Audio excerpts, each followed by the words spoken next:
बेटों ने कहा कि आपको रोने की क्या जरूरत है, आपने मकान बना दिया, आपने दुकान बना दी, आपने बैंक बैलेंस कर दिया, आपने जमीन खरीद दी, आपने प्लॉट खरीद दी, आपने गाड़ी खरीद दी, रो क्यों रहे? सब कुछ तो आप कर दिए। कहा बेटा सब कुछ तुम लोगों के लिए कर दिया, अपने लिए कुछ नहीं, अपने लिए कुछ नहीं किया। अब मैं दुनिया से जा रहा हूं, काश के मैं 4 बेटों में से किसी एक को हाफिज बना देता, काश के 4 बेटों में से कोई एक कुरान पढ़ने वाला होता, मैं दुनिया से चला जाऊं तो वो बेटा जो हाफिज होता वो कभी पढ़ करके कुरान मेरे लिए इसाले सवाब कर देता। मैं किसी को नहीं बनाया।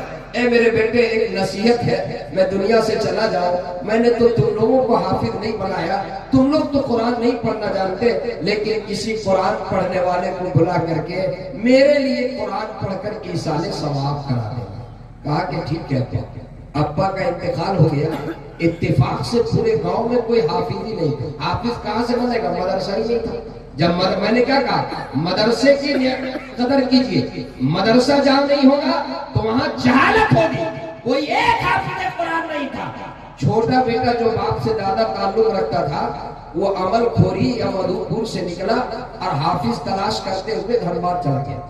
धनबाद पहुंचा, वहां पर एक मांगने वाले बाबा फकीर से मुलाकात हो गई। उसको सलाम किया, कहा बाबा आप गली गली में जाते हैं, कभी इस गांव में, कभी उस गांव में, कभी इस गांव में, आप एक हाफिज का पता बता दीजिए, एक हाफिज की जरूरत है।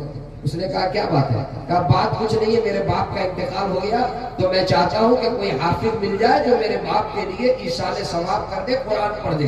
तो कहा कि तुम्हारे गांव में कोई हाफिज नहीं, कहना मेरे गांव में कोई नहीं, कहा इलाके में भी नहीं, कहना पूरे प्रखंड में नहीं। तो उसने सोचा कि मौका अच्छा है, जब पूरा प्रखंड में कोई नहीं है तो हम ही जाकर के इनको कह दें कि हम, कहा हम बेहतरीन कारी हैं। कहा कि बहुत अच्छी बात है, जब आप कारी है तो आप ही चलिए। उसको लेकर के आया घर पे, तो कहा कि चलिए कहाँ पढ़ना है? कहा यहाँ नहीं पढ़ना है, कब्रिस्तान में पढ़ना है, अब्बा की खबर में जाकर के पढ़ना है। कहा कि ठीक है। अब वहाँ अब्बा की खबर में गया और पढ़ना शुरू किया। क्या शुरू किया पढ़ना? वो तो हाफिज नहीं था, कुछ जानता ही नहीं था। वो परखंड खाली देख करके और क्या शुरू किया पढ़ना, ए अल्लाह तू जानता है कि मैं कुछ नहीं जानता, ए अल्लाह तू जानता है कि मैं कुछ नहीं जानता। यही वो पढ़ रहा था। दूसरे भाई को मालूम हुआ कि छोटा भाई एक हाफिज धनबाद से तलाश करके लाया, तो वो गिरिडीह चला। और गिरिडीह जाकर के एक आदमी से जाकर कहा ऐसी ऐसी बात है, कोई हाफिज यहाँ पर है? कहा क्या बात है, तुम्हारे गांव में कोई हाफिज नहीं? कि नहीं, परखंड में भी नहीं। वो सोचा कि मौका अच्छा, बोला हमें हाफिज है, लेके चलो। अब उसको जब लेकर के आया, कहा कहाँ पढ़ना है? कहा कब्रिस्तान में पढ़ना है। पहले से वहाँ एक हाफिज साहब वही पढ़ रहा है, चलिए आपको भी वही पढ़ना। तो घबरा गया कि अगर वहाँ ओरिजिनल होगा तो हमको फंस जाएंगे, पहले से एक हाफिज है तो ओरिजिनल होगा तो हमको फंस जाएंगे। है वहाँ हिम्मत करके पहुंचा तो देखा कि वहाँ पढ़ रहा है कि अल्लाह जो तू जानता है कि मैं कुछ नहीं जानता। अब ये पढ़ना शुरू किया कि जैसा तू वैसा, जैसन तू वैसन में, जैसन तू वैसन में, जैसन तू कुन्ना रिखवत सब चालू कर दिया, जैसन तू वैसन में। अब तीसरा भाई को मालूम हुआ कि तू भाई हाफिज तलाश करके ले आया, तो वो सोचा कि हम क्या पीछे रह गए। वो चल गया बोकारो, और बोकारो में जाकर के अपनी बात रखा। तो एक आदमी मौका अच्छा समझा, कहा कोई नहीं तुम्हारे गांव में, कि प्रखंड में नहीं, जिला में नहीं, कि मेरे जिला में कोई नहीं। कहा कि हम बढ़िया हाफिज है, हमको ले चलोगे? कहा चलो। अब उसको लेकर के आया, कहा कहाँ पढ़ रहा है? कब्रिस्तान में। तू वो पहले से वहां पढ़ रहा है, तुम भी चलो। तू घबरा गया कि तू वो पहले से, हम तो फंस जाएंगे। अभी गया तो देखा कि एक कह रहा है अल्लाह तू जानता है कि मैं कुछ नहीं जानता, और दूसरा कह रहा है कि जैसन तू वैसन में। अब तीसरा गया तो वहां पर तीसरे कोने में बैठा और कहने लगा ये अंधी तकलीफ कब तक चलेगी, ये अंधी तकलीफ कब तक चलेगी, ये अंधी तकलीफ कब तक चलेगी।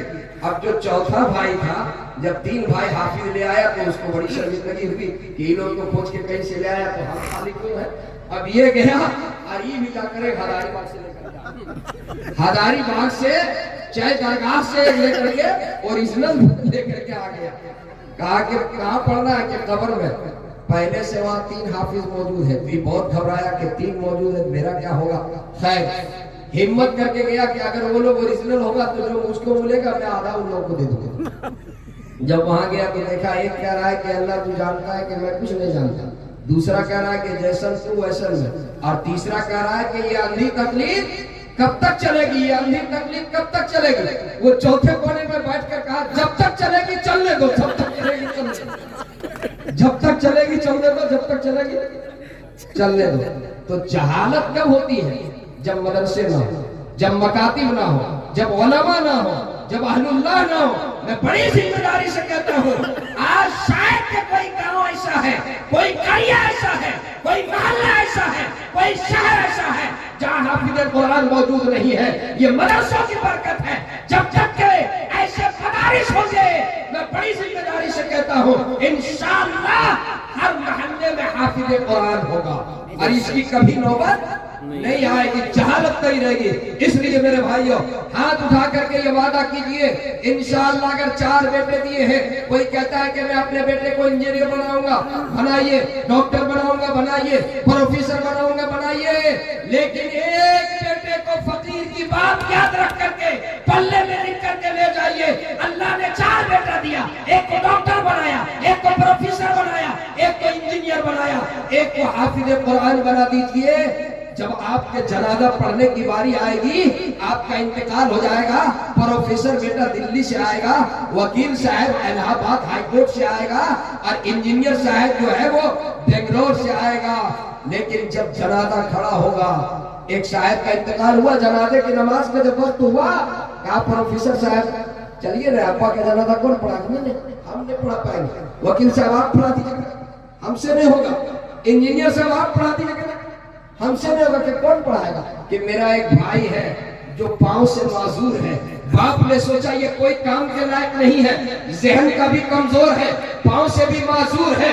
जो तेज बेटा था, एक को डॉक्टर बना दिया, एक को प्रोफेसर बना दिया, एक को इंजीनियर बना दिया, और इसको माजूर देख करके मौलाना अमजद साहब के मदरसे में दाखिला करा दिया। वो कहेगा कि मेरा एक भाई है जो हाफिज़ कुरान है, वो जनाजा पढ़ाएगा। अब वो हाफिज़ कुरान भाई जो एक पांव से माजूर है, वो सबको चीरता हुआ आगे बढ़ता है। प्रोफेसर पीछे खड़ा है, इंजीनियर पीछे खड़ा है, वकील पीछे खड़ा है, और वो माजूर बेटा आगे बढ़ करके बाप के जनाजे की नमाज पढ़ाता है। मेरे दोस्तों, इरादा कीजिए, इंशाअल्लाह अगर अल्लाह ने 2 बेटे दिए तो एक बेटा को हाफिज बनाऊंगा, 4 बेटा दिया तो कम से कम एक बेटा हाफिज बनाऊंगा। बनाइएगा, हाथ उठाइए, इंशाअल्लाह अल्लाह आप सबको जज़ाए खैर दे। ये पैसे जो आप लोगों ने दिए वो दिए, जो नहीं उठ सके अपनी जगह पर बैठे रहिए। लेकिन मैं ये कहकर रुखसत हो रहा हूँ, ये 100 और 500 और 2000 के पैसे में जितनी बरकत, उससे ज्यादा बरकत उस पैसे में है जब आपके पास रुमाल जाएगा और आप इखलास से निकालकर उसमें डाल दीजिएगा। 50 रुपये डाल दीजिए, 10 रुपये है डाल दीजिए, 5 का सिक्का है, इखलास से डाल दीजिए। कल क़यामत के दिन अल्लाह के दरबार में आप ये कह सकेंगे, अल्लाह आवाज लगाई गई थी, मेरे पास 10 ही रुपये था, मैं उठ नहीं सका, गैरत मुझे इजाजत नहीं दे रही थी कि मैं 10 रुपये के लिए उतने दूर से चल कर आऊं, लेकिन जब मेरे सामने आया तो मैंने डाल दिया था। मैं पूरे मजमे से कहूंगा, जब रुमाल आपके सामने जाए, आपके पास जो है जरूर कुछ न कुछ उसमें डाल दीजिए। वमा तो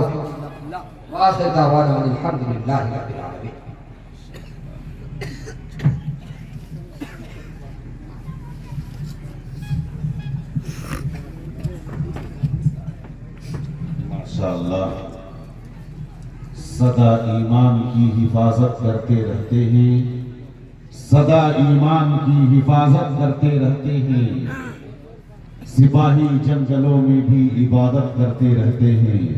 हवा भी उनके कच्चे घर से आहिस्ता गुजरती है, हवा भी उनके कच्चे घर से आहिस्ता गुजरती है।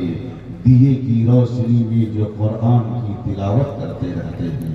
हज़रात, अब आइए आपके सामने एक अजीम खतीब तशरीफ